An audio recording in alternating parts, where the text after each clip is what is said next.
Hey everybody, last week I highlighted some of the pitfalls associated with dieting and why deprivation is never a winning strategy. So today I want to highlight a few success tips that will have you moving towards peak health without dieting at all. Number one, eat protein for breakfast in order to boost your energy for the day. And don't be afraid to think outside the box here. Some of us traditionally think of breakfast as being cereal with orange juice or a bagel and a cup of coffee. But think outside the box. If you've never had protein shakes before, you might want to consider adding in a high quality protein powder to a shake or a high quality peanut butter, almond butter, sunflower butter. There's a lot of options here.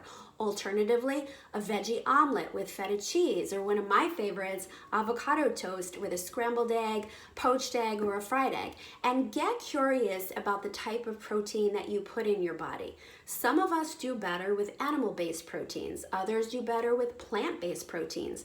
And there's no right or wrong here.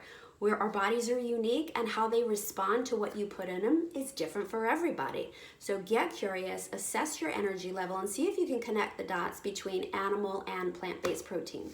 Number two, manage your stress. When we're chronically stressed out, we have stress hormones that will have us reaching for high sugar and or high fat foods. So when you're picking up on those cues, try to step back, press the pause button, and really evaluate whether you are actually physically hungry or if there's some kind of an emotional hunger going on. Sometimes we get bored or depressed or frustrated and we want to reach for some comfort foods, which are typically high fat, high sugar. So when you press that pause button, you might want to go for a quick walk or a stroll. You might want to take a few minutes to just do some deep breathing or to meditate. But the point here is to slow down and to assess, what are you really feeling? Is it hunger or is it something else?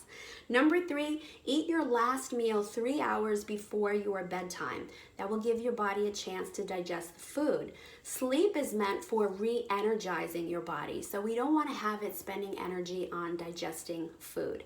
Number four, big one, keep your blood sugar levels steady. We often crave high sugar foods when our blood sugar is low, and carbohydrates are often the quickest source of boosting up our sugar levels, which has us feeling good, but what goes up must come down, and then we often experience a sugar crash, in which case we again go looking for the quick fix. So we get into this cycle.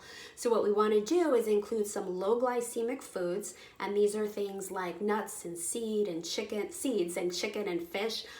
There's many others, but these foods will allow a slow absorption of sugar versus those quick carbs, the ones like cookies, cakes, and sugary beverages. Number five, eat good fat at every meal. Avocado, as I mentioned, nuts and seeds and olive oil. There are many types of oil. But what this will do is it will have us slow down the absorption of sugar in our body, as I just mentioned, and it will also give us a sensation of feeling full so we don't continuously graze, or as I said last week, go on a all-out binge.